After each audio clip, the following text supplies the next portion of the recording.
Bismillahirrahmanirrahim.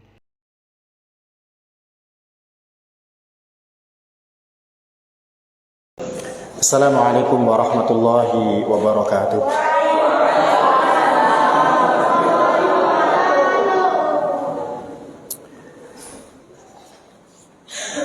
Innal hamdalillah nahmaduhu wa nasta'inuhu wa nastaghfiruh wa na'udzu billahi min shururi anfusina wa sayyiati a'malina. May yahdihillahu fala mudilla lahu wa may yudlilhu fala hadiya lahu. Asyhadu an la ilaha illallah wahdahu la syarika lah wa asyhadu anna Muhammadan 'abduhu wa rasuluhu la nabiyya wa la rasula ba'dah. Ya ayyuhalladzina amanu taqullaha haqqa tuqatih wa la tamutunna illa wa antum muslimun.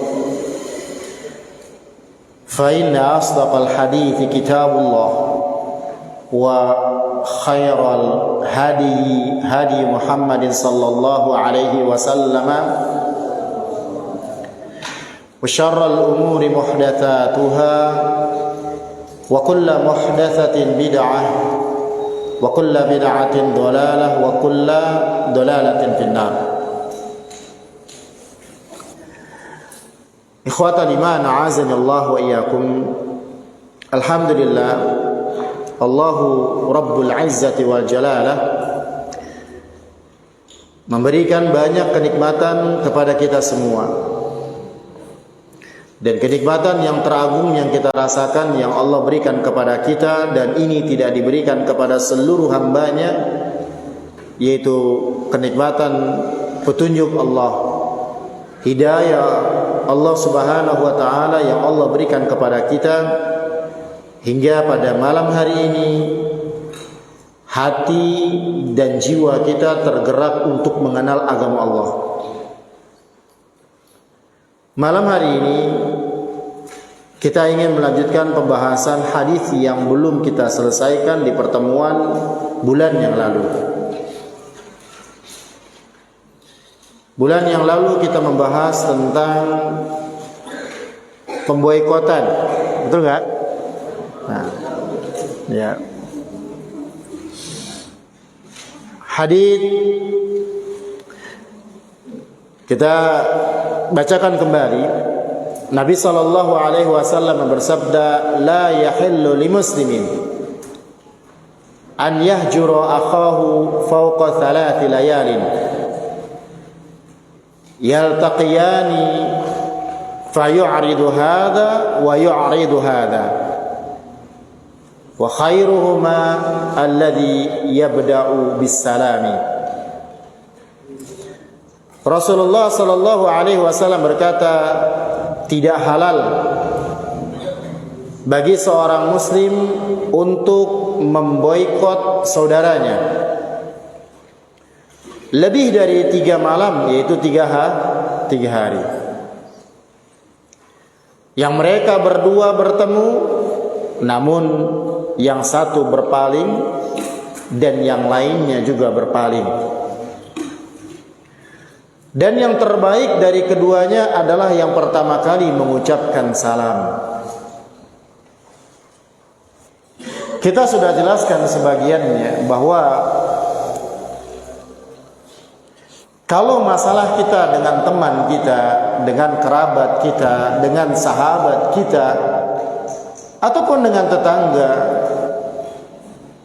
kemudian permasalahan itu membuat kita saling memboikot, artinya kita tidak ingin bercakapan dan berbincang-bincang, tidak mau berbicara dengannya, saling memboikot.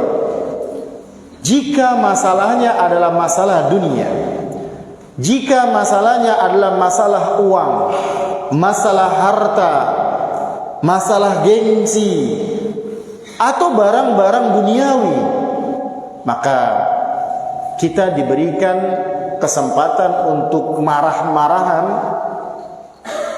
diam-diaman, hanya 3 hari saja. pemberian kesempatan yang Allah berikan ini melalui lisan Rasulnya menandakan bahwasanya Allah Maha tahu tentang apa yang dimiliki oleh hambanya. Bahwa hambanya kalau sudah marah sama temannya, kalau sudah marah sama orang lain, itu susah untuk memaafkannya. Nggak gampang untuk merelakan dan menyelesaikan masalah. Maka dikasih waktu. Dan waktunya berapa hari? 3 hari. Hari yang keempat haram. Hari yang kelima haram. Dan begitu seterusnya. Maka siapa saja yang membiarkan 3 hari berlalu, belum ada perbaikan, belum ada saling islah, saling meminta maaf, atau tidak ada satupun di antara mereka yang menegur, maka hari keempat sudah jatuh keharaman dan dia dosa besar. Berlaku padanya dosa besar. Dan begitu seterusnya. Untuk memecah keheningan, cukup dengan salam, cukup dengan tegur. Meskipun dalam hati kita masih belum bisa terima, masih belum bisa seperti sebelum terjadinya permasalahan. Gimana? Udah ditegur? Udah Ustaz, ana udah tegur, ana udah sapa. Dia palingkan mukanya, ana pun belum bisa 100% menerimanya. Enggak apa-apa. Yang penting antum tidak jatuh kepada keharaman. Maka Nabi mengatakan wa khairuhum man yabda'u bisalam. Orang yang terbaik di antara kedua orang yang sedang bermusuhan, sedang diam-diaman adalah orang yang pertama kali menegur. Dan teguran yang terbaik adalah salam. Gitu. Tapi ingat, ini kalau masalahnya karena apa? Ini masalahnya karena apa? Dunia. Itu yang perlu diingat. 3 hari. Tapi kalau masalah kita dengan dia, dengan sahabat, dengan kerabat, karena masalah agama, gak enak dekat sama dia Ustaz. Kenapa?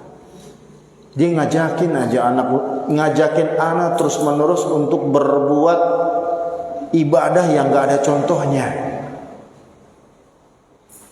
Kenapa antum gak jalan sama teman yang biasa jalan sama antum?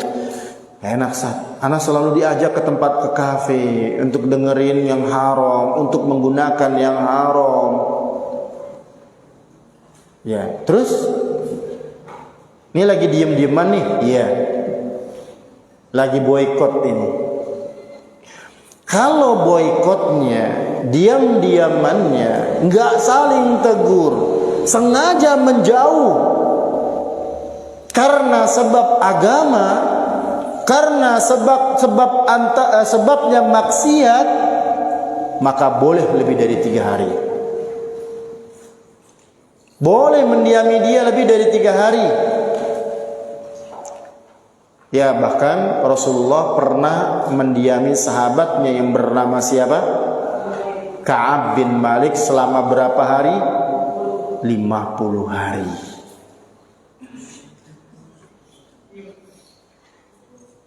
Ya, karena sahabat Ka'ab bin Malik berbuat maksiat. Apa kemaksiatannya? Enggak ikut perang. Perang apa? Tabuk. Itu maksiatnya, enggak ikut perang Tabuk. Ya. Tapi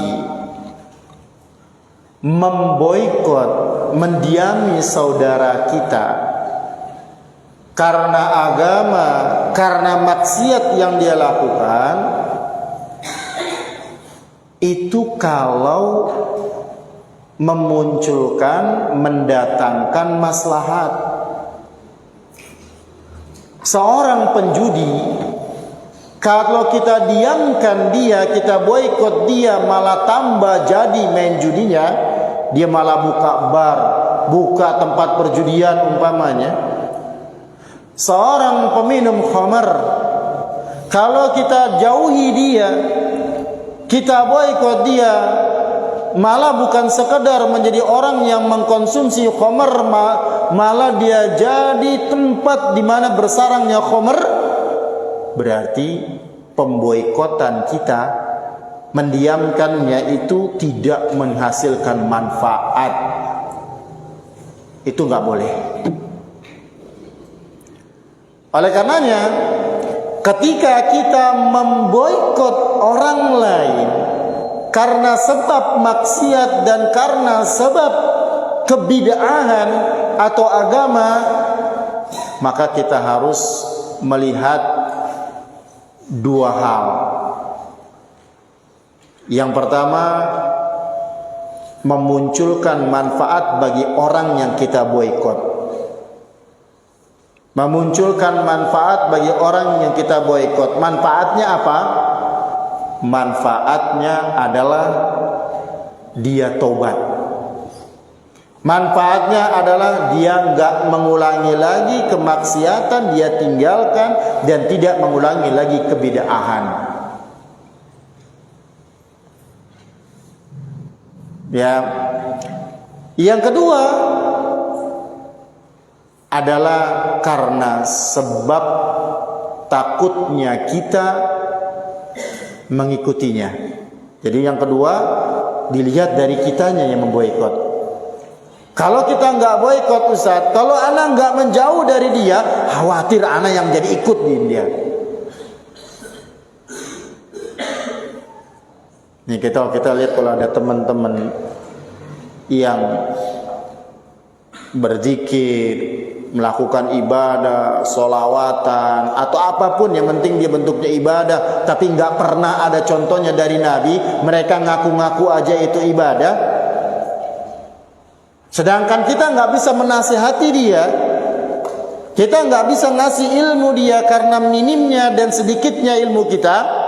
Malah kita khawatirkan kita akan jatuh ikut-ikutan bersamanya, maka lebih baik kita jauhi, kita boikot, dengan tujuan supaya kita enggak ikut apa yang dilakukan olehnya. Begitu juga kemaksiatan.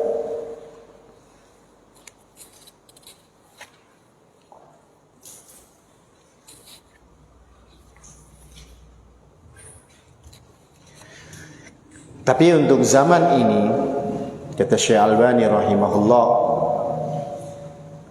Syekh Muhammad Nasiruddin Albani rahimahullah pernah mengatakan, al-hajru la yahsunu an yutabbaqa fi hadzal 'asri li'anna ahlal bid'ah humul ghalibun. Menghajar, memboikot pelaku bid'ah tidak layak untuk diterapkan pada zaman ini.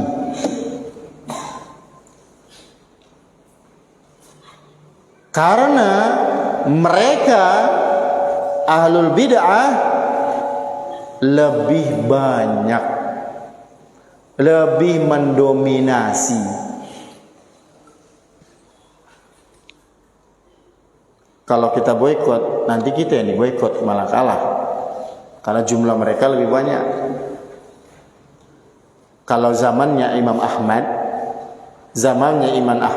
Imam Ahmad itu zamannya masih banyak orang soleh, masih banyak ahlu sunnah, masih banyak yang berpegang teguh dengan sunnah, lebih banyak dibandingkan dengan jumlah orang yang melakukan kebid'ahan.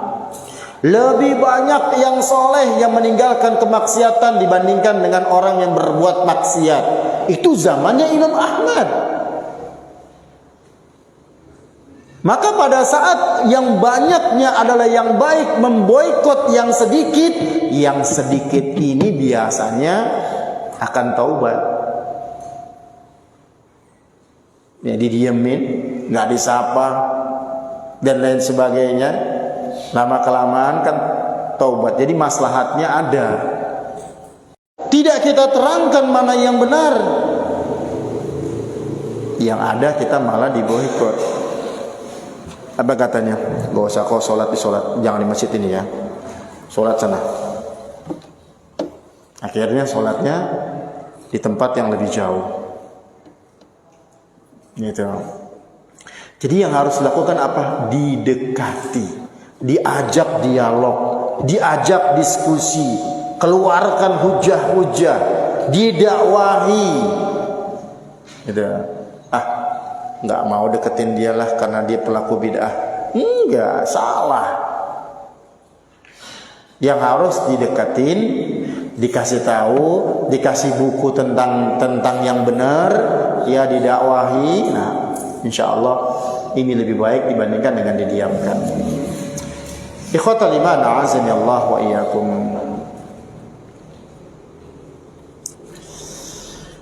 Kita sudah sebutkan tadi bahwa memboikot saudara kita karena perkara dunia batasannya hanya 3 hari. Ya, lebih dari 3 hari maka hukumnya haram. Bahkan sebagian ulama memasukkan ini sebagai dosa besar. Perhatikan nih hadis Nabi. Nih, biar kita nggak sembarangan mendiamkan temen. Gara-gara permen aja didiamin, gara-gara roti 1000-an didiamin, gara-gara nggak dikasih pinjem bantalnya didiamin, ya gara-gara nggak ngangkatin jemuran dia didiamin. Itu kan semua dunia. Gara-gara nggak kasih contekan didiamin. Kan gitu. Ya perhatikan nih, 3 hadis sangat besar nih pengaruhnya. Pertama hadis dari Abu Hurairah. Anna Rasulullah sallallahu alaihi wasallam qala tuftahu abwabul jannati yaumul itsnaini wal khamis. Telah dibukakan pintu-pintu surga pada hari Senin dan Kamis. Fayughfaru likulli 'abdin la yusyriku billahi syai'an. Dan setiap hamba yang tidak berbuat kesyirikan akan diberikan ampunan pada 2 hari itu. Tapi tidak berbuat kesyirikan. Ini satu syaratnya. Illa rajulan kanat bainahu wa baina akhihi syahna. Kecuali orang yang antara dia sama saudaranya terjadi permusuhan. Berarti syaratnya 2. Satu, tidak berbuat syirik. Yang kedua, nggak punya permusuhan sama saudaranya. Maka dikatakan kepada para malaikat, anziru hadaini hatta yastaliha. Tunda dulu. Tangguhkanlah dari ampunan Allah 2 orang ini sampai keduanya berdamai. Perhatikan ini, hadis Nabi yang barusan kita baca. Ini merupakan kabar gembira sekaligus menunjukkan tentang keutamaan orang-orang yang bertauhid, tidak berbuat syirik kepada Allah. Bergembira ya karena mereka berusaha menjauhkan diri dari segala kesyirikan, baik itu syirik kecil maupun syirik besar, meskipun banyak maupun sedikit. Tetapi ikhwan, ya, hadis ini menjelaskan bahwa ternyata ada orang-orang yang bertauhid yang rugi pada hari Senin dan Kamis. Kenapa? Karena tidak mendapatkan ampunan dari Allah. Mereka bertauhid, namun karena mereka ada permusuhan dengan saudaranya, maka tidak mendapatkan ampunan Allah. Oleh karenanya Nabi ia mengatakan kecuali seorang yang antara dia dengan saudaranya ada permusuhan. Ini kerugian yang besar. Padahal kita berharap ampunan Allah.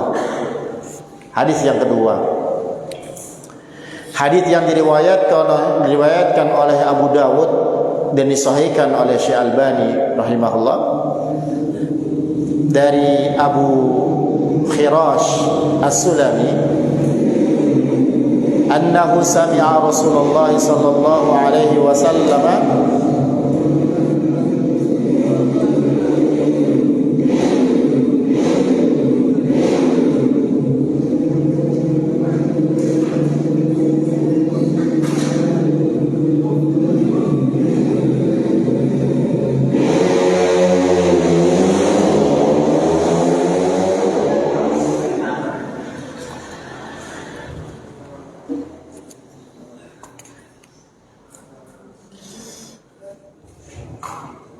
memang harus sabar.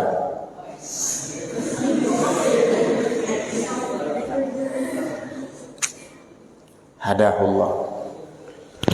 Ya, dia mengatakan bahwasanya dia mendengar Rasulullah sallallahu alaihi wasallam bersabda, "Man hajara akhahu sanatan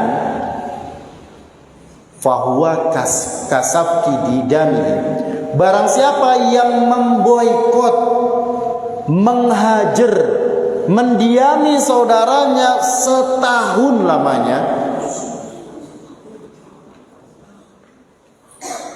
maka seakan-akan dia telah menumpahkan darah saudaranya. Diam-diaman sampai setahun.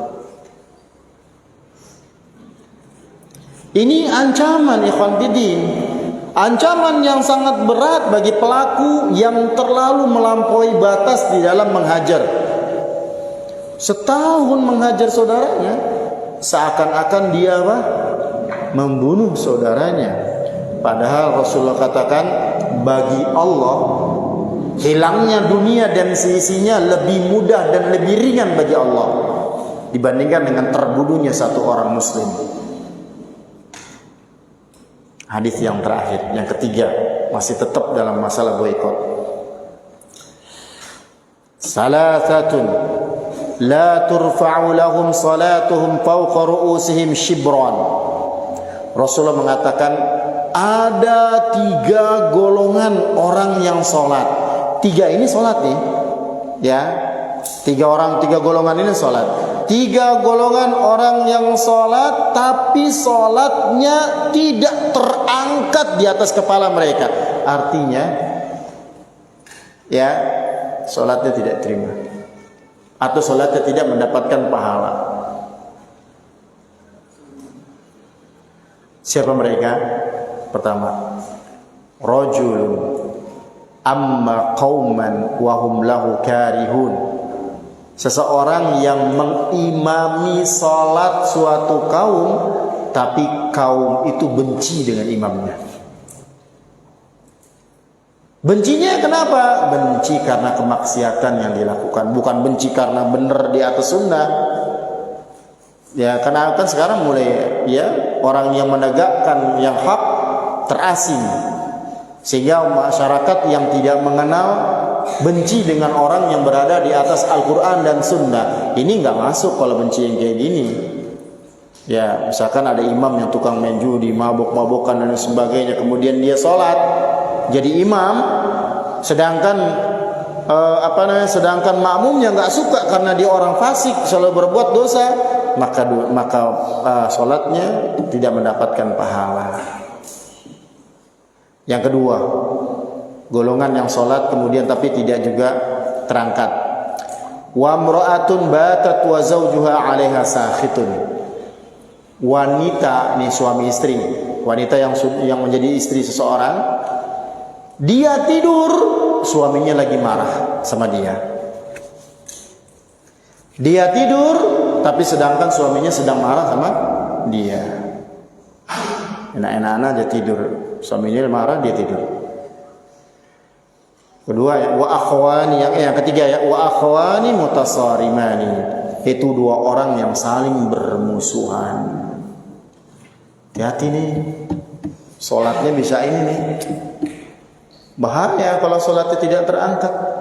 gara permusuhan, gara-gara sepotong roti, ya, gara-gara sepotong bantal. Ada nggak sepotong bantal? Nah. Jadi khabidin azanillah wa iyyakum. Berarti dalam perkara ini hendaknya seseorang mengingat akan hari akhirat. Hendaknya juga setiap mukmin dia berlapang dada di dalam menghadapi banyak masalah yang timbul di dalam pergaulannya sehari-hari. Dan perlu kita sadari bahwa di dunia ini memang tidak ada manusia yang luput dari kesalahan.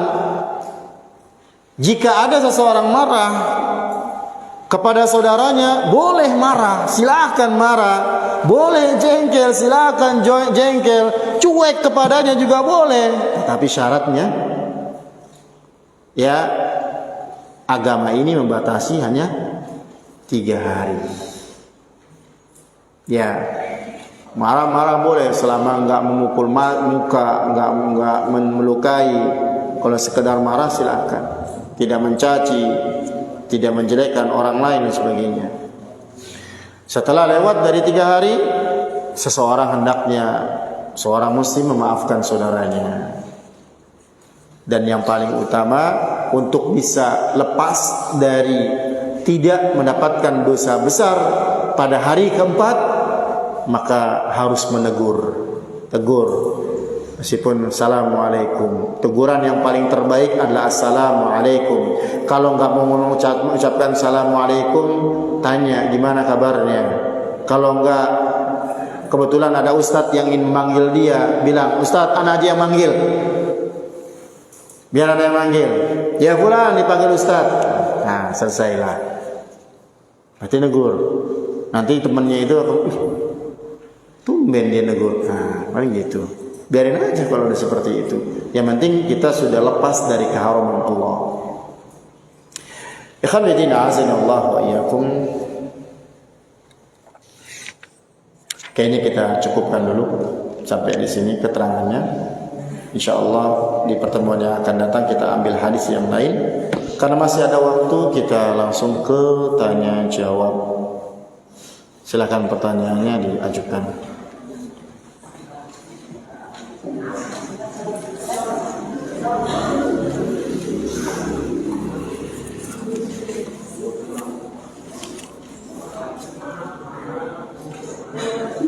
Ustadz, apa hukum nikah dengan mahar hafalan?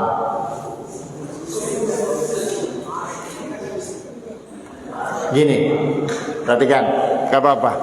Bagi kelas 3 khususnya. Kelas 2, kelas 1 gak tahu mahar gak apa-apa. Ya. Mahar itu harus sesuatu yang berharga. Dan kalau cuman baca surah Al-Fatihah maharnya, itu nggak berharga. Tapi Ustadz, ada sahabat yang pakai ayat suci Al-Quran, itu ngajarin. Kalau ngajarin berharga, seakan-akan kita ngajarin orang lain dapat upah, itu berharga. Tapi kalau cuma ngebacain doang, maka yang lebih tepat pendapat yang mengatakan tidak dibolehkan atau tidak bisa jadi mahar. Oh, saya punya hafalan Ustaz, juz 30. Ya udah, enggak apa-apa. Jadikan mahar yaitu juz 30 untuk mengajarinya. Tasmi' jadinya. Nah itu. Kalau itu boleh. Kalau sekadar ngebacain doang, maka pendapat yang paling benar adalah tidak bisa. Apabila ada seorang imam sholat dia dibenci karena bacaannya terlalu panjang, apakah sama hukumnya dengan imam yang bermaksud? Enggak, antum aja yang malas gitu ya. Enggak dibenci itu enggak apa, enggak termasuk diantara yang tadi ya. Panjang banget ya. Kalau insya Allah kalau seseorang itu baca Qur'annya bawa ayat yang panjang, berarti dia cinta kebaikan. Kalau makmumnya nggak ridho dengan itu, tinggal tegur. Bilang sama dia, ya akhi, jadi imam itu harus ngelihat makmum, kata Rasulullah. Rasulullah saja pernah marahi Mu'adz bin Jabal karena baca ayat yang panjang. Maka ngeliatin makmum, tuh lihat makmumnya ada kakek-kakek. Nah gitu, nasihati. Kalau ternyata makmumnya adalah para santri yang dibaca baru surah Al-Fajr udah ngegerutu, wah ini santri yang salah. Apa hukum kurban bersamaan dengan akikah? Mohon penjelasan. Kurban lain dengan akikah. Kalau memang waktunya adalah kurban itu waktunya dia sebentar, nggak bisa lama-lama. Hanya pada tanggal berapa? 10 Dzulhijjah, 11, 12 dan 13. Setelah itu nggak bisa jadi kurban. Kalau memang punya duitnya pada waktu itu, ya kurban dulu. Nggak bisa digabung. Ya kurban dulu. Bagaimana adab yang benar dalam memperbaiki bacaan imam yang salah? Kalau dalam sholat, bacaan yang terlalu hancur aja yang dibetuli. Jangan ketika panjang pendeknya, kurang dua harokat dibetulin. Kapan selesainya sholatnya? Ya, jadi memang benar-benar rusak saja.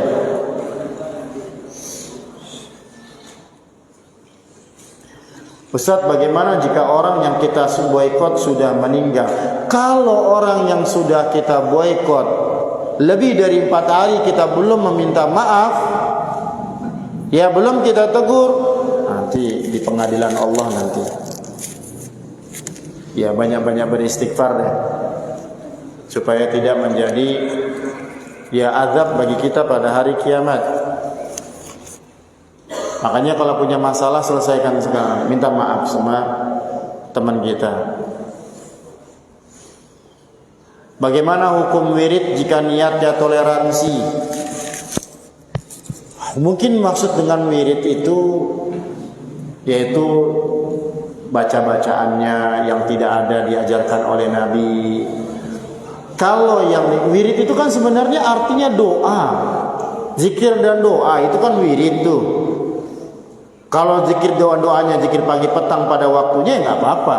Tapi kalau yang dimaksudkan Allah wirid di sini ditentukan waktunya pada malam apa, kemudian ditentukan bacaan-bacaannya, ternyata bacaan-bacaan itu tidak ada sunnahnya, nggak dicontohkan, maka jangan ikuti meskipun dengan alasan toleransi.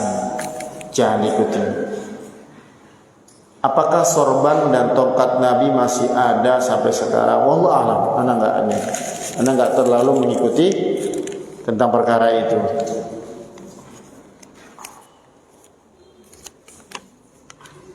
Ya karena sesuatu yang al-ilmu bihi la yanfa wal jahlu bihi la yadur. Mengetahui adanya tongkat Nabi dan sorbannya Nabi masih ada atau tidak, itu tidak memberikan manfaat bagi anak. Enggak menambahkan keimanan anak, ya, dan juga ketidaktahuan anak juga tidak membuat mudarat. Misalnya kita menzalimi teman kita tapi dia meridoinya, itu gimana ada orang dizalimi ridho? Sini, boh, ridho ya, dizalimi gitu. Kalau dizalimi sakit. Ya kalau dia bilang ridho, hati-hati. Doa yang terkabul, yang tidak ada hijab, adalah doanya orang yang kita zalimi. Kalau sempat dia berdoa keburukan kepada kita, kecelakaan dan lain sebagainya, ya bahaya. Maka jangan jadi orang yang suka dapat gelar si jahil. Jangan senang. Apakah hukum puasa hari Senin tapi niat puasa nazar? Jadi itu puasa Senin, sunnah Senin atau nazar. Kalau antum nazarnya begini, saya bernazar puasa pada hari Senin dan Kamis selama 2 bulan. Ya udah, pahalanya pahala puasa Senin Kamis dan nazar antum sudah terbayar. Kalau gitu nazarnya. Ya. Lain lagi kalau kita bahas tentang masalah nazar.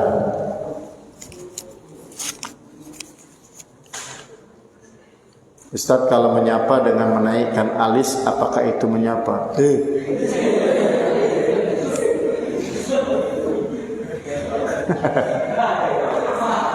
Kan cuma naikkan alis.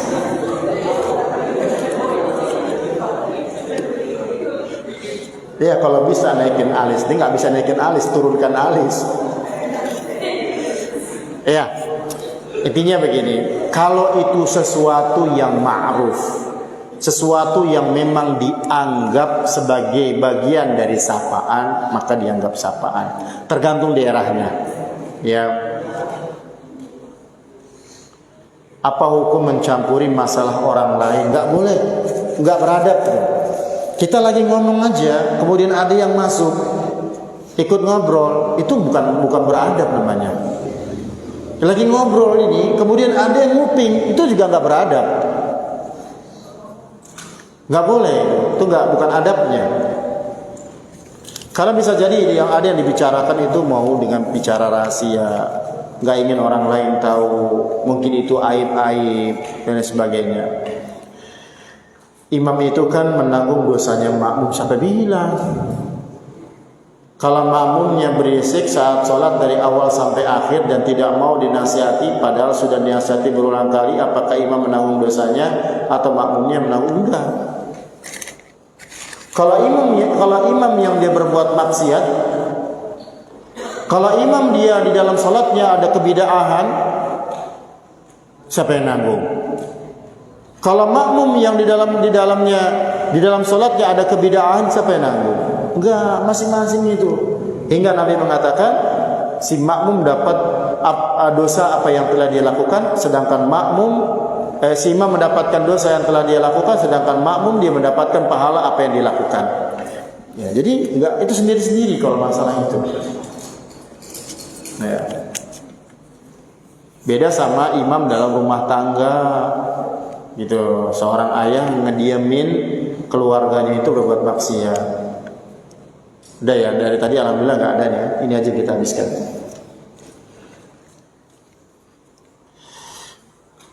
Ketika kita puasa Ramadan pada hari Senin dan Kamis, apakah kita dapat pahala puasa Senin dan Kamis? Enggak. Puasa Senin dan Kamis itu kan sunnah. Ramadan puasa wajib. Puasa wajibnya yang dapat.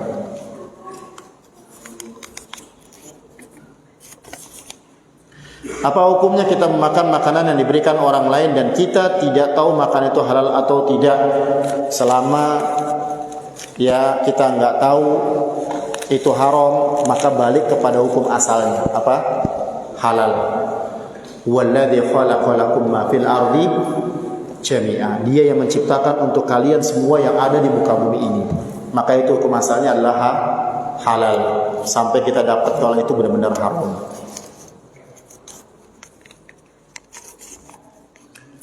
Ustadz, kalau di hukum negara ada namanya talak 1, 2, sampai 3, apakah itu?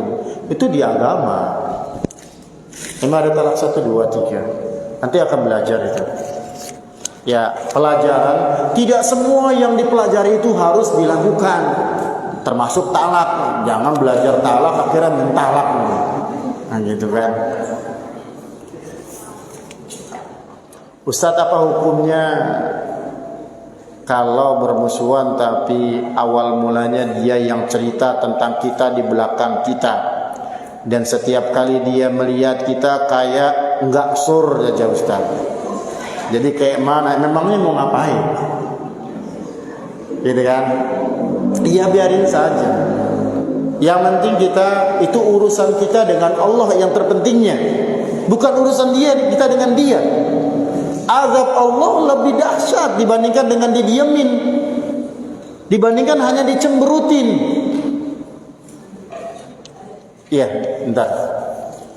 Selesai saya. Takhir sejenak. Tinggal 3 nih. Ustaz, Bahkan kita wajib menghargai guru musyrik. Bagaimana kalau hukumnya musyrik itu enggak menghargai kita ustaz? Salah satu dampak kita tidak dihargai oleh musyrik karena kita tidak menghargai musyrik. Siapa yang berbuat keburukan, dia akan mendapatkan keburukan. Itu hukumnya. Siapa yang tidak menghormati, udah. Ini, siapa yang tidak menghormati, maka dia tidak akan mendapatkan kasih sayang. Ustaz, apa hukumnya membeli barang yang mahal seperti parfum? Kenapa? Enggak masalah. Kalau antum, kita udah bahaskan yang lalu, kalau antum orang miliarder mau beli mobil 5 boleh selama itu memang dibutuhkan. Ya, selama itu dibutuhkan. Mobil kecil untuk ke kota, Land Cruiser untuk jauh keluar kota. Kemudian beli apa lagi? Lamborghini untuk main ke taman. Ya, kalau memang dibutuhkan nggak apa-apa. Seperti makan, antum uangnya banyak, gajinya 50 juta dalam sepekan.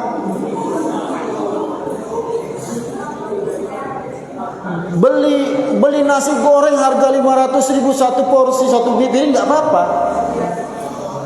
Nah, nggak apa-apa itu, boleh.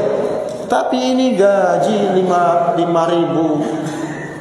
beli nasi gorengnya mau yang harga 500.000. Ustaz, apa hukum membuat polisi tidur?